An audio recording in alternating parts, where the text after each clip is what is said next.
Hi, in this video, I will teach you how to turn off Safe Search on your Chrome. There are two ways to do this. The first one is doing it on your Windows. You can go here, Window button, Settings, Search, and then here on the Safe Search option, you could select Off.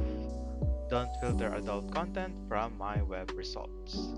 So just select this one and it will turn off the Safe Search.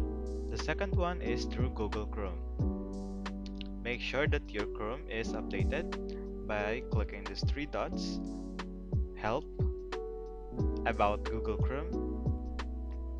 In this page, it will check for updates, and if there is an update, it will apply the update on your Chrome.